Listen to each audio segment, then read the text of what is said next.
नमस्कार दोस्तों, एक बार फिर से आपका हार्दिक स्वागत है। तहे दिल से इस्तकबाल करता हूं। जैसा कि विदित है आप सबको कि आप एग्जामिनेशन में अपीयर होने जा रहे हैं और आपके ही बहुत सारे मैसेजेस मेरे पास में आए कि सर घबराहट हो रही है, सर ये परेशानी, हमारा सिलेक्शन होगा या फिर नहीं होगा, सर हमें एग्जामिनेशन के पहले कुछ थोड़ा बूस्ट अप की लाइन्स है वहाँ पर आप बोल दीजिएगा हमें क्या करना चाहिए। थोड़ा सा सर ब्लड प्रेशर है वो वहाँ पर लो हो रहा है कि हाई हो रहा है, हल्की सी घबराहट हो रही है, कॉन्फिडेंस हमारा लो जा रहा है, कम जा रहा है। तो इन तरह तरह की बातों के लिए आपसे थोड़ा सा एक छोटा सा संवाद करने के लिए आपका बड़ा भाई, आपका पेट्रन आपके सामने हाजिर हुआ है। जैसे कि देख सकते हैं कि आप एग्जामिनेशन देने जा रहे हैं आपका बेटा कल वहां पर, और स्पेशली दो ग्रुप हैं। तो आपका 23 से लेकर 28 तक कंटिन्यूअसली ये परीक्षाएं चल रही हैं। तो पहले ग्रुप वाले 23 को दे रहे हैं, दूसरे वाले आपका वहां पर 26 को दे रहे हैं, और फिर अलग अलग पेपर्स हैं। जैसे इंग्लिश का आपका 24 को है, फिर पॉल साइंस वगैरह का है आपका, लाइक दैट ऐसा। तो स्कूल लेक्चरर 2025 में जो आपका वहां पर पेपर देने वाले, अब मैंने यहां पर इंग्लिश सब्जेक्ट लिखा है क्योंकि मैं इंग्लिश पढ़ाता हूं, लेकिन ये सब बच्चों के लिए काम का है, खाली इंग्लिश के लिए काम का नहीं है। सबसे बड़ी चीज की things to keep in mind in the examination hall, की परीक्षा कक्ष में आपको वहां पर किन चीजों का विशेष तौर पर ध्यान रखना। तो सबसे पहली चीज कि आप कभी भी ये नहीं सोचें कि आपके पास वाले को ज्यादा आ रहा है। जितना आपको आ रहा है हो सकता उतना उनको नहीं आ रहा है। अपने चित्त को, अपने मन को बिल्कुल शांत रखें। जितना आपने पढ़ा है बेहतर पढ़ा है, ठीक, आपसे बढ़िया कोई नहीं कर पा रहा है। आप जितना कर पा रहे हैं हो सकता है साथ वाले उतना भी वहां पर नहीं कर पा रहे हैं। ये सेल्फ इगोइस्टिक फीलिंग नहीं है बच्चा वहां पर, ये एक ऐसी फीलिंग है जो आपको सेल्फ कॉन्फिडेंस वहां पर जनरेट करता है। तो जब भी आप एग्जामिनेशन हॉल में एंटर करते हैं या फिर एग्जामिनेशन जो आपका सेंटर है वहां एंटर करते हैं, या जहां पर आप ट्रेवल कर रहे हैं, तो आप खुश मिजाजी मूड में वहां पर जाइएगा, ज्यादा अच्छा रहेगा। मेरा कहना यह रहेगा आपका कि आज की जो रात है उस वक्त आपकी बिल्कुल एक गहरी अच्छी नींद, कम से कम 8 घंटे की नींद आपकी होनी चाहिए, जिसे हम लोग अंग्रेजी में साउंड स्लीप कहते हैं। और एक हल्का लेकिन अच्छा, जो अच्छा आपका कैलोरीज वाला है, अच्छा प्रोटीन वाला जो फूड है आपका वहां पर, जो आपको वीकनेस नहीं आने दे, आपकी शरीर है उसको वहां पर तंदुरुस्त रखे। तो दो चीजें, हेल्दी फूड और हेल्दी स्लीप, ये मस्ट है आज की नाइट में। मतलब जिस दिन एग्जामिनेशन में आप अपीयर हो रहे हैं, कल परसों परले रोज जब भी अलग अलग आपके पेपर्स हैं, तो वहां पर ये आपको स्पेशली ध्यान रखना है। और जितना बच्चों ने पढ़ लिया, मतलब कल परीक्षा, तो आज शाम की मिडनाइट तक जितना आपने पढ़ लिया ना उतना पढ़ लिया। उसके बाद में तरह तरह से बच्चे क्या करते हैं, कुछ छोटी छोटी चिट बना के ले जाते हैं आपका वहां पर, कुछ नोट्स साथ में ले जाते हैं, कुछ बुक्स साथ में वहां पर ले जाते हैं। एक उनका हेल्पर होता है, एक असिस्टेंट होता है, घर का कोई मेंबर होता है, वो वहां पर आपका बैग इधर से उधर लिए घूमता रहता है। फिर आप इस किताब में से कुछ खंगालो, उस किताब में से कुछ खंगालो। तो बेटा अभी अगर आपने वहां पर छोटे मोटे फैक्ट देख भी लिए ना, तो पहले जो आ रहा है वो आपका वहां लैप्स हो जाएगा। अगर आपको लगता है कि कुछ ऐसे आंकड़े हैं जो हमें याद नहीं होते, तो उनको सरसरी नजर के लिए आपने पहले छांट रखा, तो 5 या 7 मिनट, दैट्स ऑल। इसके अलावा ज्यादा वहां पर बात नहीं रखनी है। अगली बात पे आना वहां पर आपका कि what to do, what not to do.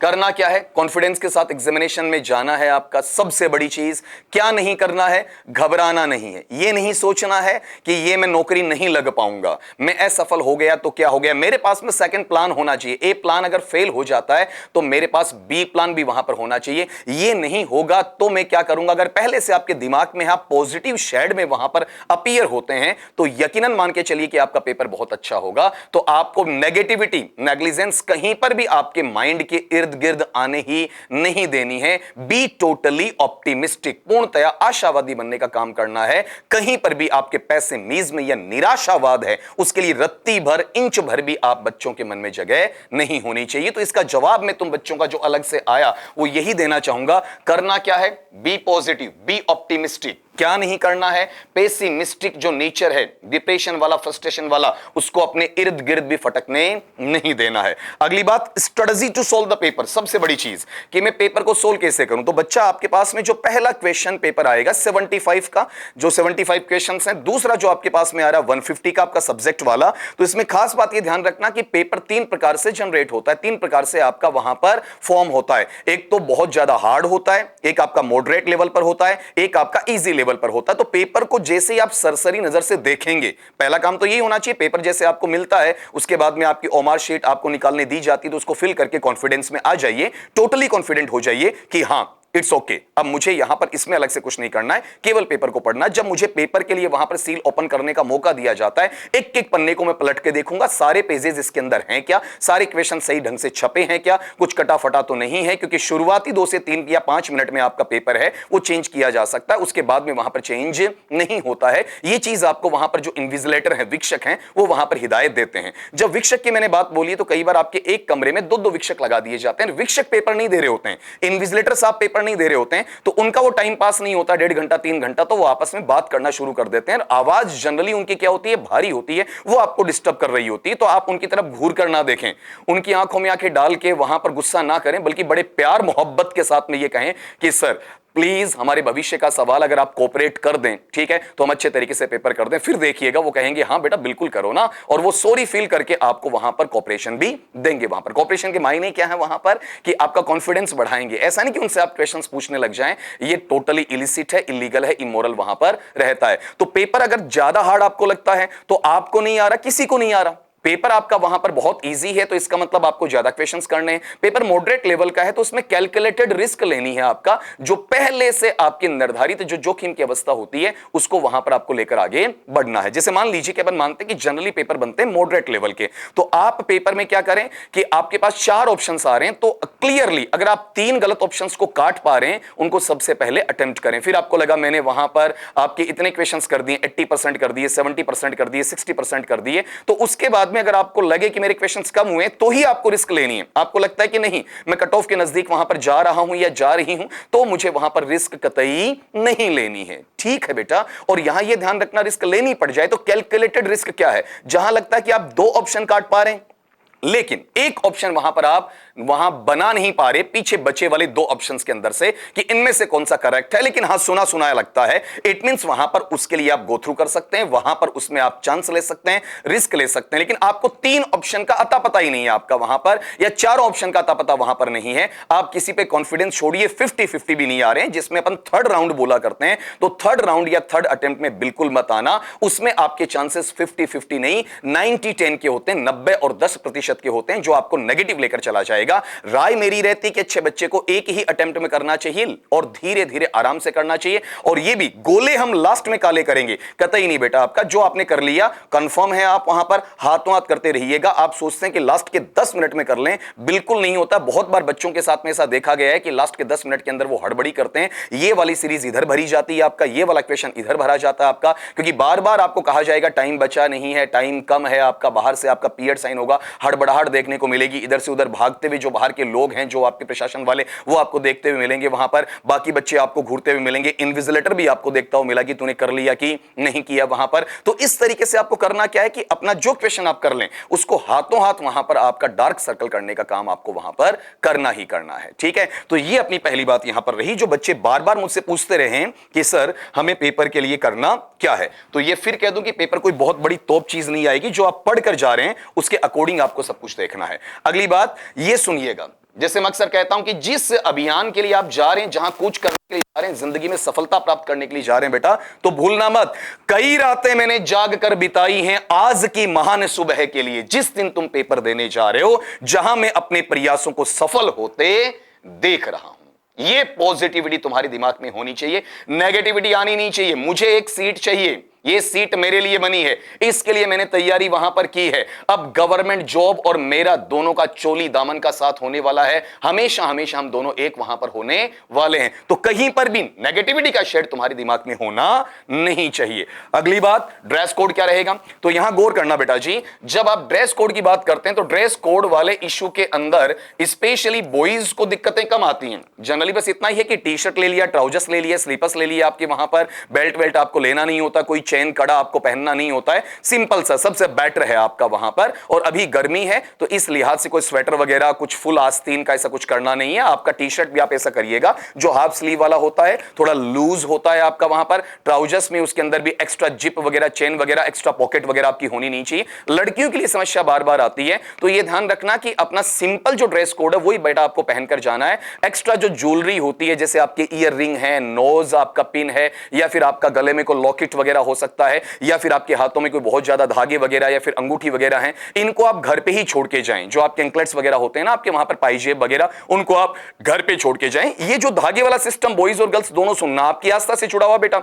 आपको लगता है वहां पर ये तो अंदर जाने ही देंगे, तो कुछ तो आपको ले जाने देंगे, ठीक है, कुछ आपका काट लेंगे वहां पर कैंची से, उसके बाद में उसकी क्या इंसल्ट होगी। जो आपकी आस्था है, जो आपका सम्मान है, वो नीचे गिरेगा ना, वहां पर कहीं डाल देंगे, वो आपका डस्टबिन में डाल देंगे, नीचे फेंक देंगे, फर्श पर डाल देंगे, किसी आपका निच पे रख देंगे। तो इसलिए बढ़िया उसका अपमान भी ना हो, आपको घबराहट भी वहां ना हो, वहां पर आप किसी प्रकार की इंसल्ट महसूस ना करें, तो उसको साइड में रखें, ठीक है। अगर आपको वहां पर पानी की बोतल वगैरह की आवश्यकता होती है, ट्रांसपेरेंट बोतल ले जानी होती है, लेकिन मैं मना करूंगा क्योंकि वहां पर पानी की पूर्णतः व्यवस्था की जाती है। साथ में आपको एडमिट कार्ड है, तो एडमिट कार्ड के लिए ब्लैक एंड व्हाइट वही ठीक है। आपका रंगीन एडमिट कार्ड उन्होंने नहीं मांगा है किसी भी सेंस के अंदर। दो पेपर में अपीयर हो रहे हैं, तो आप वहां पर दो प्रिंट रखना। पहले पेपर वाला जो एडमिट कार्ड का प्रिंट है वह वहां पर दूसरे एडमिट कार्ड के प्रिंट के साथ में मत अटैच करिए। मतलब वहां पर ऐसा मत सोचिए कि इसी से चला लेंगे। कुछ जगह आपको एंट्री देते हैं, कुछ जगह नहीं देते हैं, तो कोई ज्यादा खर्चे वाला इश्यू नहीं होता है। आपका पेन की बात करें तो वहां पर ब्लू बॉल पॉइंट पेन होना चाहिए, जो आपका ट्रांसपेरेंट होना चाहिए। आर पार उसके अंदर की रिफिल वगैरह वहां पर दिखाई पड़नी चाहिए। इसके अतिरिक्त आपको वहां पर अपना एक अच्छा यूआईडी यानी आधार कार्ड हो सकता है, या फिर दूसरा आईडी कार्ड है वो आपको ले जाना होता है, जो ओरिजिनल भी आपको वहां पर साथ ही रखना है। साथ में दो आपकी कलर पासपोर्ट साइज फोटोज हैं वो आपको वहां पर रखनी होती है। इसके अन्यतर आपको वहां कुछ नहीं चाहिए। अगर पेपर में हल्का फुल्का कुछ काम कर रहे हैं बेटा, तो ये वहां पर मैन बॉल पॉइंट पेन से करने की बजाय आप एचबी पेंसिल और इरेजर साथ में लेकर जा सकते हैं। कहीं कि ये क्वेश्चन कर लिया, ये नहीं किया, इसका हल्का सा तो लिखा और फिर उसे मिटा दिया, क्योंकि पेपर पे लिखने के लिए साफ साफ मना ही होती है। तो आपको लगता है ना कि मैंने ये कर लिए, ये कर लिए, ये कर लिए, इसको मैं सेकंड राउंड में करूंगा, ये मेरे को नहीं आता है। तो ये जो आप निशान लगाते हैं तो वो एचबी पेंसिल से लगाएं,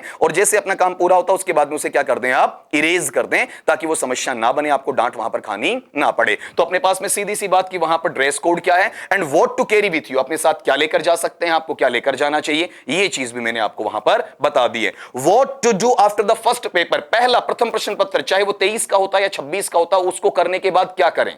उसको करने के बाद सीधा घर आए, अपना जहां आप ठहर रहे हैं वहां जाएं, पेपर को साइड में रखें, उस पेपर को दोबारा खोल के ना देखें। यह कोशिश ना करें कि तरह तरह के यूट्यूब वीडियोस देखकर उनका मैच करें, आंसर की मिलाएं अलग अलग कोचिंग की, और वहां डिप्रेशन में आ जाएं, जिसकी वजह से अगला पेपर खराब हो सकता है। तो जब तक कि आप सेकंड पेपर सब्जेक्ट का नहीं दे देते हो बच्चा, तब तक वहां पर आपको उस पहले पेपर को हाथ नहीं लगाना है। जितना आता था आपने कर दिया, और आपने किया बेहतर ही किया है, आपने अपना 100% वहां पर दिया है। इसमें कतई कोई वहां पर शिकायत का भाव आपको रहना नहीं चाहिए। तो पहला पेपर करने के बाद में थोड़ा रिलैक्स हो जाएं, फिर से वही हेल्दी फूड, फिर से वही आपका हेल्दी साउंड स्लीप, आपका फिर रिलैक्स होना है। अगले पेपर में गैप है तो थोड़ा सा आप वहां पर देख सकते हैं पढ़ाई का, अगर गैप नहीं है तो फिर वहां पर आपका फ्रेश मूड के साथ में आपको जाना होता है। Method of solving the paper मैंने बताया आपको वहां पर, ठीक। आपको उसी क्वेश्चन को मेनली हाथ लगाना होता है जिसके 3 गलत ऑप्शन को आप डायरेक्टली काट सकते हैं वहां पर, सीधा सीधा कि यही होगा, 100% डैम श्योर होते हैं,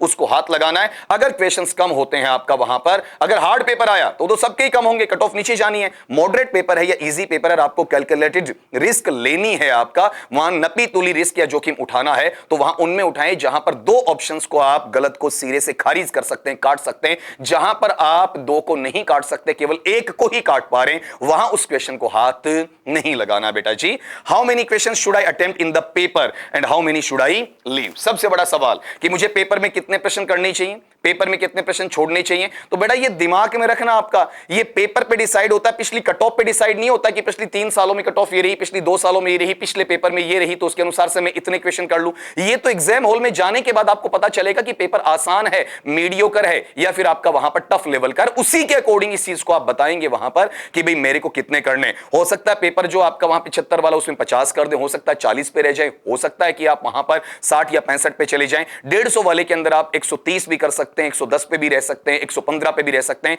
ये एग्जाम हॉल में आपका कूल माइंड है, ठीक है, आपका वहां पर शांत चित्त है, वो डिसाइड करेगा। तो पहले से ये प्रेजुडाइज लेके, पहले से पूर्वाग्रह लेके सेंटर में मत घुसना कि मुझे इतने क्वेश्चन तो करने ही करने हैं या इतने क्वेश्चन मुझे छोड़ने ही छोड़ने। अगर बहुत आसान पेपर आता है तो आपने जो लिमिट बांध रखी उसको क्रॉस कर सकते हो। थोड़ा सा आपका मॉडरेट लेवल का आता है तो जो नपातुला आपने सोचा उतना ही हो सकता है। जितना टफ आप वहां पर नहीं मानते उतना टफ पेपर आ गया तो जितना आपने सोचा उससे भी 10-15 क्वेश्चन आप कम करके आ सकते हो। तो ये पहले से दिमाग में रखना नहीं। लेकिन सबसे बड़ी चीज मैं हर बच्चे को मेरी लास्ट मीटिंग में ये कहा करता हूं। कौन सी लास्ट मीटिंग में बेटा? आपका वहां पर जहां पर ये बात होती है कि सर घबराहट हो रही है, सर मेरा कॉन्फिडेंस लेवल नीचे जा रहा है, सर अभी तक कुछ नहीं हुआ, अब कल एग्जामिनेशन है या 2 दिन बाद एग्जामिनेशन है, अब मेरे शरीर ने वहां पर कंपन करना स्टार्ट कर दिया है, मेरी स्टेबिलिटी नहीं बन रही है, मेरी कंसंट्रेशन वहां पर नहीं बन रही है, तो एक ही सेंटेंस बोलूंगा बेटा, government job is not everything. सरकारी नौकरी कितने प्रतिशत लोग करते हैं भारत के अंदर? तुम जानते हो ना, नए के बराबर होता है आपका, बहुत कम प्रतिशत है, बहुत कम आंकड़े से होते हैं। तो सरकारी जॉब सब कुछ नहीं है। ये मत सोचना कि केवल सरकारी जॉब मिल गई तो सब कुछ हो जाएगा, नहीं मिली तो हमारा सब कुछ बिगड़ जाएगा। हो सकता है कि ऊपर वाले ने जो सोचा है बेहतर के लिए सोचा है। तो ये दिमाग में रखना कि मेरे ए प्लान के बाद भी बी प्लान है, मैं दोबारा भी अटेम्प्ट ले सकता हूं, मैं दूसरी साइड में भी वहां पर जा सकता हूं। जैसे हम लोग एग्जामिनेशन दिया करते थे तो हमेशा एक ही बात दिमाग में रखा करते थे, अगर यहां पर वहां सक्सेस नहीं मिली तो इसके बाद में हमें करना क्या? निराश नहीं होना है, बल्कि हमें प्लान को चेंज करना है, शिफ्ट करके उस साइड में वहां पर आपका निकलना है। तो ये दिमाग में कहीं नहीं आना चाहिए कि ये नहीं मिला तो क्या होगा, हमें मिलना ही है, हमें लेना ही है, ये हमारा हक है, साडा हक एथरक। इस तरीके से आपका वहां जज्बा होना चाहिए। लेकिन एक चीज फिर कहूंगा तुम्हें, ये दिमाग में नेग्लिजिबिलिटी, ये दिमाग में नेगेटिविटी आनी नहीं चाहिए, क्योंकि जिंदगी के अंदर एक सफलता के मायने जिंदगी खत्म होना नहीं है, बल्कि जिंदगी को नए सिरे से शुरू करना। लेकिन अपन नेगेटिव बात करेंगे नहीं, हमेशा पॉजिटिव ही वहां पर बोलना चाहेंगे। अगली बात, अगर ऐसा दिमाग में आ भी जाए तो सोचना अपने आप पर विश्वास करोगे, आप खुद पर विश्वास करें और आप कुछ भी कर सकते हैं। कुछ भी करने का मतलब, आपको लग रहा था कि मैं 70 लेकर आऊंगा, 75 तक जा सकते हैं आप टॉप 10 में आ सकते हैं, टॉप 50 में आ सकते हैं, वहां पर आपका जज्बा देखा जाएगा। एग्जाम हॉल के जो आपके 90 मिनट्स, एग्जाम हॉल के 180 मिनट्स, जो 1.5 घंटा और उधर 3 घंटा, ये 4.5 घंटे जो आपके पास में होते हैं, ये आपकी जिंदगी की तस्वीर बदलने वाले होते हैं। कहते हैं ना कि केवल तुम्हारे पास में, चक दे इंडिया देखी होगी तुमने, वहां पर केवल 70 मिनट है तुम्हारे पास में, तो पहले पेपर में केवल आपके पास में वहां पर गौर करना 90 मिनट है, दूसरे पेपर में केवल आपके पास में वहां पर 180 मिनट से। तो उस वक्त सारी दुनिया को भूल भाल के, सारी नकारात्मकता को भूल भाल के, पेपर और आप, बस आपके बीच का जो पार्ट है, जो साइलेंट डायलॉगिंग चलती है, जो आपका एक तरफा संवाद आपकी तरफ से पेपर का होगा, वो आपको देखना। तो अपने आप पर विश्वास करिए। इस वक्त किसी से कोई अलग मार्गदर्शन, राय, सलाह, अभिप्रेरणा कुछ लेने की आवश्यकता नहीं है। जो कुछ है आपके भीतर है, बस उसे आपको टटोलने की आवश्यकता है। क्यों? क्योंकि असली प्रेरणा, असली जो मोटिवेशन है, कहीं बाहर नहीं मिलता आपका, वहां पर वो आपके अंदर होता है। इसे इंटरनल मोटिवेशन कहते हैं, आंतरिक अभिप्रेरणा कहते हैं आपका। वहां पर अब्राहम मैस्लो की भाषा के अंदर अगर तुमने पढ़ा हो, बस उसे पहचानने की देर होती है। आपने कई बार देखा होगा, आपसे कमजोर बच्चा नौकरी कर रहा है, अरे ये नौकरी कैसे लग गया? क्योंकि उसने इंटरनल अपने मोटिवेशन को पहचाना है, और तुमने हमेशा एक्सटर्नल की डिमांड की है। एक्सटर्नल इसलिए होता है, बाह्य अभिप्रेरणा की आप आंतरिक अभिप्रेरणा तक वहां पर जा पाएं। तो जब भी आप बस में सफर कर रहे हैं, ट्रेन में सफर कर रहे हैं, या किसी होटल में रुके हुए, तो अपनी आंखें बंद करके शांत चित्त से यह देखें कि जो मेरे आसपास वाले हैं वो नहीं कर पा रहे थे, मैं उनको गाइड करता था या करती थी, मैं उन्हें बताता था या बताती थी, तो आज ऐसा कौन सा दिन आ गया कि वो मुझे वहां पर पछाड़ जाएंगे? नहीं पछाड़ पाएंगे। आज मैं उनसे 1 या 2 कदम वहां पर आगे रहने वाला हूं या फिर रहने वाली हूं। अब सीधी सी बात यह है, क्योंकि जब तुम कोई भी काम कर रहे हो, अपन मारवाड़ी में कहते हैं ना, मुंडो लटकाएडो काम करें, ठीक है, रोती बीप साउंड सास रह जाए ना, रोड़ा की खबर ले आवे, ठीक है, मरेड़ा की खबर ले आवे। मतलब क्या हुआ आपका? अगर आप नेगेटिव हैं तो नेगेटिव आपकी एनर्जी चारों तरफ आपको घेर लेती है। आप पॉजिटिव होते हैं तो चारों तरफ आपकी वहां पर पॉजिटिव एनर्जी है, वो आपको सपोर्ट करने के लिए आ जाती है। तो सीधी सी बात है, जैसे भी हाल हो, जो भी हो, जिस भी स्थिति में हो, बस तुम क्या करो, आपका मुस्कुराओ। जैसे वहां कहा ना कि जब तुम मुस्कुराओगे तो तुम्हारी पॉजिटिव एनर्जी तुम्हें सपोर्ट करेगी, तुम्हें सक्सेस मिलेगी, पेपर अच्छा जाएगा, सिलेक्शन होगा, होम बेल्ट में तुम्हें अपॉइंटमेंट वहां पर मिलेगा, तब दुनिया झुकेगी। क्यों? क्योंकि तुम पॉजिटिव हो। पॉजिटिव इंसान हमेशा यह मादा रखता है, यह ताकत रखता है कि दुनिया को अपनी तरफ झुकाता है। और अब लगेगा कि सब आसान है सर, हम कर सकते हैं, तो मैं हमेशा कहता हूं, यू हैव द एबिलिटी, तुम्हारे अंदर वो सक्षमता है, यू कैन, तुम कर सकते हो, एंड डेफिनेटली यू विल, और निश्चित तौर पर तुम वहां पर करने वाले हो। क्योंकि इंग्लिश में एक प्रोवर्ब है, where there is a will there is a way, जहां चाह वहां राह। उर्दू जुबान में कहा जाता है ना कि कौन कहता है कि आसमां में छेद नहीं हो सकता, सकता, कि कौन कहता है कि आसमां में छेद नहीं हो सकता, एक पत्थर तो तबीयत से उछालो यारो, एक पत्थर तो तबीयत से उछालो आयो। यानी सीधी सी बात है, सेंस की कौन सी, वहां पर पॉजिटिविटी तुम्हारे माइंड में हर हाल में होनी चाहिए। डॉक्टर अब्दुल कलाम साहब ने क्या कहा था वहां पर, याद रहा? जिस दिन तुम्हारा एक सिग्नेचर है ऑटोग्राफ में बदल जाएगा, मतलब तुम गजेटेड बन जाओगे, राजपत्रित बन जाओगे, अटेस्ट करना चालू कर दोगे, बच्चों के डॉक्यूमेंट्स आपका वहां प्रमाणित करना चालू कर दोगे, तब मान लीजिए कि आप कामयाब हो गए। और इसी सील को, इसी स्टैंप को, इस गजेटेड ऑफिसर की सील को लेने के लिए, इसे हासिल करने के लिए, ये रुतबा लेने के लिए, ये सम्मान लेने के लिए, सोसाइटी में एक पद ऊपर पे जाने के लिए, अपना यश कीर्ति बढ़ाने के लिए, अपना वैभव है उसमें वृद्धि करने के लिए आप वहां पर जा रहे हैं, तो अब्दुल कलाम के ये शब्द आपके दिमाग में वहां पर होने चाहिए। और सबसे बड़ी चीज जो मैं यहां पर आखिर में आते आते कहना चाहूंगा तुम बच्चों के साथ, इस दुनिया में किसी के साथ खुद की तुलना मत करो।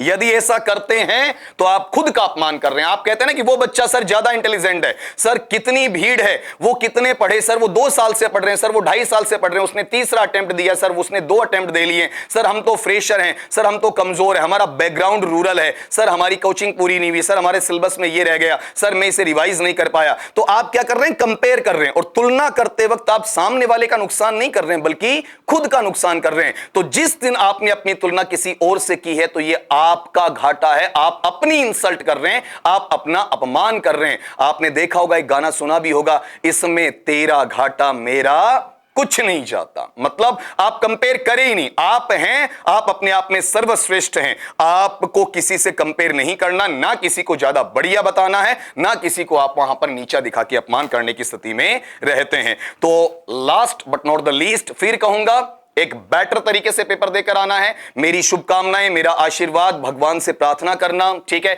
या फिर जो तुम्हारी हार्ड वर्क है उसको सैल्यूट करते हुए, उसके लिए पॉजिटिविटी, उसकी उम्मीद करते हुए ये लाइंस तुम्हारे लिए रहेंगी। Best of all the very lucky stand, यहां गौर करना, best of all the very luck along with flying colours of success, कि तुम्हारे अंदर सफलता है। सफलता को ग्रहण करने के लिए जितना मादा होना चाहिए तुम बच्चों में है। मैं अच्छे तरीके से वहां पर इस चीज को जांचता हूं। मैंने वहां पर काफी बच्चों से मीटिंग करने के बाद में इन चीजों को वहां पर अच्छे तरीके से भांपा भी है बेटा। तो यहां यह ध्यान रखना कि तुमसे बढ़िया कोई नहीं, तुमसे अच्छा कोई नहीं, यह जानकर तुम्हें पेपर देना है। उम्मीद करता हूं कि बूस्टिंग आई होगी, लेकिन यह ध्यान रखना कि जोश है, जोश में होश नहीं खोना है, कहीं डिप्रेशन में आके डल नहीं होना है। एक जो बीच का संतुलित रास्ता होता है उसको तुम्हें वहां पर निकालना है। एक बार फिर से बच्चा यही कहूंगा, best of all the luck from the inner core of my heart for your success there and I'm waiting for your sweets। मैं इंतजार कर रहा हूं वहां पर कि तुमसे कुछ खर्चा करवाऊं वहां पर कि हां सर पेपर बहुत अच्छे गए हमारे दोनों, फर्स्ट और सेकंड, और आप एडवांस में मुंह मीठा कर लीजिए क्योंकि हमारा सिलेक्शन डेफिनेट है, कोई रोकने वाला नहीं है। इसी उम्मीद के साथ में कि आप बच्चे आकर मुझे खुशखबरी वहां पर देने वाले हैं, सभी साथियों को, सभी छोटे भाई बहनों को एक बार फिर से ढेरों शुभकामनाएं। धन्यवाद दोस्तों।